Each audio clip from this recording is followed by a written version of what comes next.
नमस्कार दोस्तों। तो स्वागत है आपका इजी टू लर्न में। मैं आज आपके साथ डिस्कस करने जा रहा हूँ किरचॉफ्स लॉ के बारे में। दोस्तों, किरचॉफ्स लॉ को समझने से पहले हम आज समझ लेते हैं कुछ इंपॉर्टेंट पॉइंट को जो हमें किरचॉफ्स लॉ के प्रॉब्लम सॉल्व आउट करने के बहुत काम आएंगे।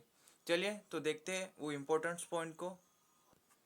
दोस्तों, ये है वो चार इंपॉर्टेंट पॉइंट्स, यानी कि नोड, ब्रांच, लूप और मेश, जो हम इस लेक्चर में डिस्कस करने वाले हैं। हम ये जो चार पॉइंट है वो क्यों डिस्कस करने वाले हैं, क्योंकि एंटायर इलेक्ट्रिकल सर्किट एनालिसिस जो है वो सिर्फ किरचॉफ्स लॉ के ऊपर बेस होती है। इसी वजह से हम को ये समझना पड़ेगा सर्किट के बारे में कि नोड क्या है, ब्रांच क्या है, लूप क्या है और मेश क्या है। इसलिए हम इस लेक्चर में इस चार पॉइंट को डिस्कस करने वाले हैं। चलिए तो फिर शुरू करते हैं नोड के बारे में। Node means a node is a junction where two or more circuit element are connected together। मतलब कि नोड जो है वो एक जंक्शन है जहाँ पे दो या दो से ज़्यादा सर्किट एलिमेंट जो है वो कनेक्टेड रहेंगे। उसे क्या कहेंगे, हम नोड कहेंगे। फिलहाल ये जो हमने नोड की डेफिनेशन देखी है, इस डेफिनेशन को डायग्रामेटिक रिप्रेजेंटेशन में समझते हैं कि नोड हम किसे कहेंगे सर्किट में। ठीक है, तो ये हम देखते हैं डायग्रामेटिक रिप्रेजेंटेशन में। चलिए तो फिर हम यहाँ पे थोड़ा छोटा सर्किट निकालते हैं, क्योंकि हमारे पास स्पेस नहीं है यहाँ पे। लेकिन बाद में हम इसको अच्छे से चारों पॉइंट को एक सर्किट में देखेंगे कि नोड, ब्रांच, लूप और मेश किसे कहेंगे। ठीक है, तो यहाँ पे हम थोड़ा फिलहाल देखते हैं नोड के बारे में। इस सर्किट में यह हमारा एक सर्किट है जहाँ पे एक वोल्टेज सोर्स इस साइड कनेक्टेड है, प्लस माइनस V1। यहाँ पे एक रेजिस्टर है, यहाँ पे भी एक रेजिस्टर है और यहाँ पे दूसरा वोल्टेज सोर्स है। ठीक है, और इसके बीच में एक हमने कैपेसिटर दिया है C, और ये हो गया R1 और ये हो गया R2, प्लस माइनस V2। ठीक है, तो दोस्तों इस सर्किट में देखा जाए तो टोटल चार नोड है। उसमें से ये पहला नोड है, जिसमें एक रेजिस्टर और एक वोल्टेज सोर्स कनेक्टेड है, पहला नोड है। ये दूसरा नोड है जिसमें दो रेजिस्टर और एक कैपेसिटर कनेक्टेड है, और ये तीसरा नोड है जिसमें एक रेजिस्टर और एक वोल्टेज सोर्स कनेक्टेड है, और एक चौथा नोड है जिसमें दो वोल्टेज सोर्स और एक कैपेसिटर कनेक्टेड है। इसे हम नोड क्यों कहेंगे, देखो जैसे कि हमने यहाँ पे डेफिनेशन में पढ़ा था कि नोड हम किसे कहेंगे, उस जंक्शन पे दो या दो से ज़्यादा सर्किट एलिमेंट कनेक्टेड रहेंगे, तो उसे हम क्या कहेंगे, नोड कहेंगे। देखो इस जंक्शन पे एक वोल्टेज सोर्स और एक रेजिस्टर कनेक्टेड है, इसलिए हम इसको भी नोड कहेंगे। इसे इधर भी देखो, दो रेजिस्टर और एक कैपेसिटर कनेक्टेड है, इसलिए हम इसको भी नोड कहेंगे। यहाँ पे एक रेजिस्टर और एक वोल्टेज सोर्स कनेक्टेड है, इसलिए हम इसको भी नोड कहेंगे। और यहाँ पे देखो, यहाँ पे दो वोल्टेज सोर्स और एक कैपेसिटर कनेक्टेड है, इसलिए हम इसको भी नोड कहेंगे। ठीक है, तो ये हो गया नोड के बारे में। अब हम देखेंगे ब्रांच को और समझते हैं उसको भी ऐसे ही एक सर्किट के बारे में कि हम एक सर्किट में ब्रांच किसे कहेंगे। चलिए तो फिर पढ़ते हैं ब्रांच को। तो ब्रांच यानी एन एलिमेंट और number of element connected between two nodes constituent a branch. मतलब कि ब्रांच जो है वो दो नोड के बीच में एक या फिर एक से ज़्यादा फंडामेंटल एलिमेंट। अब फंडामेंटल एलिमेंट कौन थे, एक्टिव एलिमेंट और पैसिव एलिमेंट, जो हमने आगे वाले लेक्चर में देखे हैं और डिस्कस किया है एक्टिव एलिमेंट और पैसिव एलिमेंट के बारे में। जब दो एक दो नोड के बीच में एक या फिर एक से ज़्यादा फंडामेंटल एलिमेंट जैसे कि एक्टिव एलिमेंट और पैसिव एलिमेंट कनेक्टेड रहेंगे, तो उसे हम क्या कहेंगे, उसे हम ब्रांच कहेंगे। ठीक है, तो इसे हम समझते हैं इसी ही डायग्राम में कि हम ब्रांच किसे कहेंगे। ठीक है, तो इस सर्किट को एनालाइज करके हम देखेंगे कि ब्रांच हम किसे कहेंगे। चलिए तो फिर देखते हैं। देखिए, तो इस सर्किट में टोटल, जैसे कि हमने यहाँ पे देखा, इस नोड के बारे में देखा है, इस सर्किट में टोटल चार नोड है और पांच एलिमेंट इस सर्किट में कनेक्टेड है। दो वोल्टेज सोर्स, दो रजिस्टर और एक कैपेसिटर। ठीक है।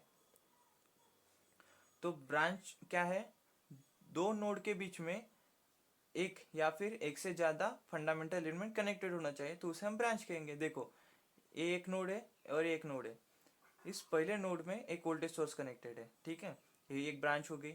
और इस ब्रांच, ये देखो एक नोड है और एक नोड है, इसमें भी एक रजिस्टर कनेक्टेड है, तो इसे भी हम ब्रांच कहेंगे।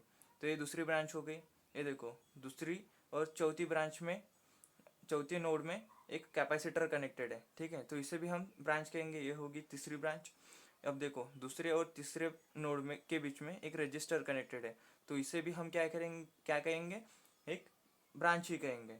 और देखो तीसरा और चौथे नोड के बीच में एक दूसरा वोल्टेज सोर्स कनेक्टेड है, ठीक है ना, ठीक है ना, तो इसको भी हम एक ब्रांच ही कहेंगे। तो इस सर्किट में टोटल कितनी ब्रांच है, एक दो तीन चार पाँच, पांच ब्रांच इस सर्किट में कनेक्टेड है, ठीक है। तो ये हो गया ब्रांच के बारे में। अब हम देखेंगे लूप को और समझते हैं इसी सर्किट में हम लूप किसे कहेंगे। चलिए तो देखते हैं।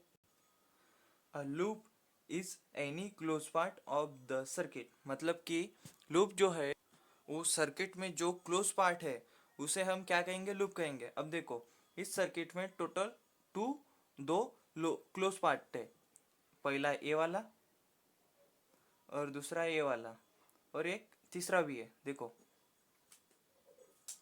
तीसरा ए वाला भी क्लोज पार्ट है, देखो है ना, तीसरा ए वाला भी क्लोज पार्ट है, लूप है, पहला लूप दूसरा लूप और तीसरा लूप, ठीक है। जैसे कि हमने इस सर्किट में देखा है कि टोटल इस सर्किट में तीन लूप ऑलरेडी कनेक्टेड है, मतलब कि अवेलेबल है, ठीक है, कनेक्टेड नहीं अवेलेबल है। तो ये हो गया लूप के बारे में। जैसे कि हमने डेफिनेशन में पढ़ा है, किसी भी सर्किट में जो कोई भी क्लोज पार्ट है उसको हम लूप कहेंगे। जैसे कि हमने इस सर्किट में देखा है कि इस सर्किट में तीन क्लोज पार्ट है, उसे हम लूप कहेंगे। अब हम देखते हैं मेश के बारे में और समझते हैं मेश को सर्किट में कैसे रहता है, ठीक है। अब मेश जो है वो क्या है, a mesh is defined as a loop which does not contain any other loop within it, मतलब कि मेश जो है वो भी एक लूप है, बट उस लूप में क्या होना चाहिए, कौन सा भी दूसरा लूप उस लूप में कनेक्टेड या फिर नहीं होना चाहिए, उस लूप के अंदर कौन सा भी दूसरा लूप नहीं अवेलेबल होना चाहिए। जैसे कि हमने इस सर्किट में देखा था कि टोटल तीन लूप है, ठीक है। तो according to the definition of mesh क्या है, लूप के अंदर लूप नहीं होना चाहिए, तो उसे हम क्या कहेंगे, मेश कहेंगे। अब देखो ये जो लूप है और ये जो लूप है, इस लूप के अंदर दूसरा कौन सा भी लूप नहीं है, तो इस लूप को, ये दो लूप को हम क्या कहेंगे, मेश कहेंगे। बट ये जो तीसरा वाला लूप है, ठीक है ना, ये जो तीसरा वाला लूप है इसे हम मेश नहीं कह सकते, क्यों, क्योंकि इस लूप के अंदर दो लूप ऑलरेडी अवेलेबल है, इसी वजह से हम ये तीसरे लूप को मेश नहीं कहेंगे, बट इस दो लूप को हम मेश कहेंगे, ठीक है। तो ये टोटल डिस्कशन हो गया नोड, ब्रांच, लूप और मेश के बारे में। अब हम इस चारों पॉइंट को एक बेसिक सर्किट में देखेंगे कि हम नोड, ब्रांच, लूप और मेश किसे कहेंगे, और ये हमको बहुत काम आएगा जब हम किरचॉफ्स लॉ के ऊपर के न्यूमेरिकल सॉल्व करेंगे, ठीक है। तो देखते हैं इस चारों पॉइंट को एक सर्किट में। तो ये है हमारी बेसिक सर्किट डायग्राम, जिसमें दो वोल्टेज सोर्स V1 और V2 कनेक्टेड है, और एक रेजिस्टर, एक इंडक्टर और एक कैपेसिटर कनेक्टेड है। और इसमें हम देखने वाले हैं अब नोड के बारे में, ठीक है। इस सर्किट में टोटल चार नोड कनेक्टेड है, जैसे कि हमने पिछले वाले सर्किट में देखा था। ये देखो ये पहला नोड हो गया, नोड 1, ये दूसरा नोड हो गया, नोड 2, ये तीसरा नोड हो गया, नोड 3, और ये चौथा नोड हो गया, ठीक है। ये हो गए चार नोड जो इस सर्किट में अवेलेबल है, ठीक है। अब देखो नोड 1 में कौन कौन से सर्किट एलिमेंट कनेक्टेड है। नोड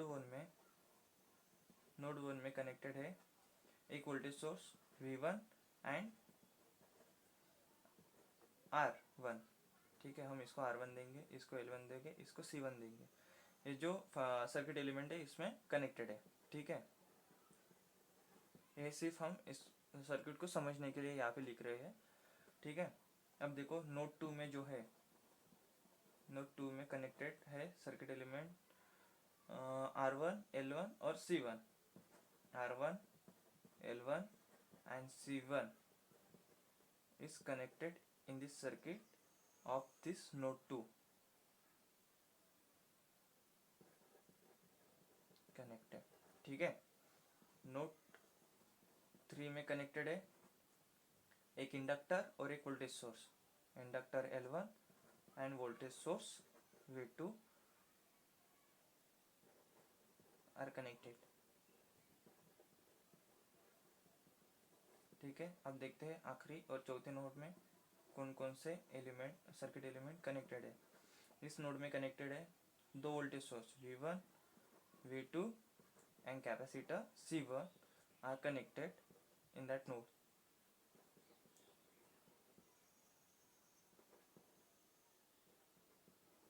ठीक है, तो ये सिर्फ हमने इस सर्किट को समझने के बारे में समझने के लिए लिखा है यहाँ पे कि नोड 1 में कौन कौन से एलिमेंट कनेक्टेड है, नोड 2 में कौन कौन से एलिमेंट कनेक्टेड है, नोड 3 में, नोड 4 में कौन कौन से एलिमेंट कनेक्टेड है।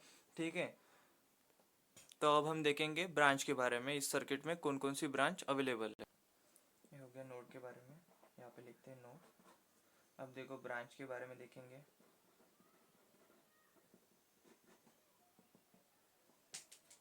इस सर्किट में टोटल 5 इलेक्ट्रिकल एलिमेंट कनेक्टेड है।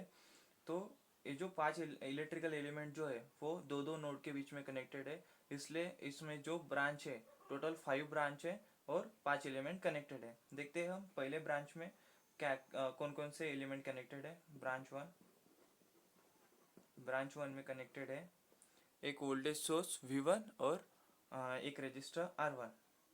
नहीं, ये पहले ब्रांच में कनेक्टेड है एक voltage source V1 is connected. ठीक है, दूसरे ब्रांच में कनेक्टेड है, ब्रांच 2 में कनेक्टेड है, ये हमारे ब्रांच 2 है। इस ब्रांच 2 में कनेक्टेड है R1 कनेक्टेड, यहाँ पे ऐसे भी लिख सकते हैं बिटवीन द नोड 1 एंड 2। ठीक है, ब्रांच 2 में कनेक्टेड है R1, नोड 1 जो है मतलब कि V1 जो है वो 1 और 4 में कनेक्टेड है। ठीक है, और ब्रांच 2 में कनेक्टेड है R1 जो node connected between the node 1 and 2। Branch 3 में जो कनेक्टेड है वो है इंडक्टर, वो नोड 2 और 3 के बीच में कनेक्टेड है। ठीक है, L1 is connected between the node 2 and 3। ठीक है, और ब्रांच 4 में कनेक्टेड है, ये है हमारी ब्रांच 4। इसमें कनेक्टेड है एक capacitor C1 is connected between the node कौन से नोड में, 2 और 4 के बीच में। तो ये हो गया ब्रांच के बारे में। अब हम देखेंगे लूप को इस सर्किट में। ठीक है, जैसे कि हमने पिछले वाले सर्किट में देखा था लूप के बारे में, इस सर्किट में भी वैसे ही टोटल 3 लूप है, जिसमें से एक लूप है I1, ये दूसरा लूप है I2 और ये एक इन सबका एक लूप है, इसे हम कह सकते हैं I। ठीक है, और या फिर IT भी कह सकते हैं, मतलब कि IT यानी I1 और I2 का जो सम है वो IT है। ठीक है, तो इस सर्किट में टोटल 3 लूप है। ठीक है, अब हम देखेंगे मेश के बारे में। मेश क्या है?